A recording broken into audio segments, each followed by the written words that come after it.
بسم اللہ الرحمن الرحیم۔ السلام علیکم ورحمۃ اللہ وبرکاتہ۔ ناظرین گرامی، ماہ محرم کی فضائل۔ ماہ محرم اپنی فضیلت و عظمت، حرمت و برکت اور مقام و مرتبہ کے لحاظ سے انفرادی خصوصیت کا حامل ہے۔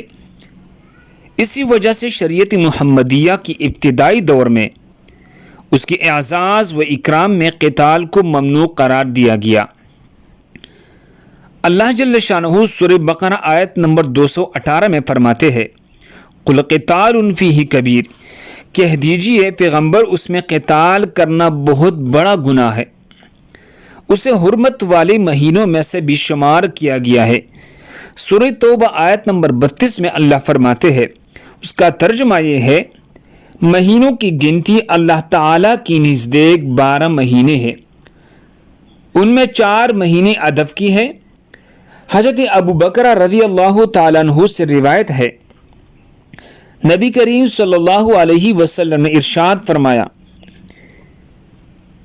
صحیح بخاری میں روایت ہے، زمانے کی رفتار وہی ہے جس دن اللہ تعالیٰ نے آسمان اور زمین کو فدا فرمایا تھا۔ ایک سال 12 مہینوں کا ہوتا ہے، ان میں سے 4 مہینے حرمت والے ہیں، جن میں سے 3 مہینے مسلسل ہے، ذی القعدہ، ذی الحجہ اور محرم۔ ایک مہینہ رجب کا ہے جو جمادی الثانی اور شعبان کے درمیان آتا ہے۔ تو ناظرین گرامی، اس سے معلوم ہوا کہ یہ حرمت والا مہینہ ہے۔ اللہ ہم سب کو اس پر عمل کرنے کی توفیق عطا فرمائی، دوسری مسلمانوں کے فائدے کے لیے آگے ضرور شیئر کرے۔ جزاکم اللہ۔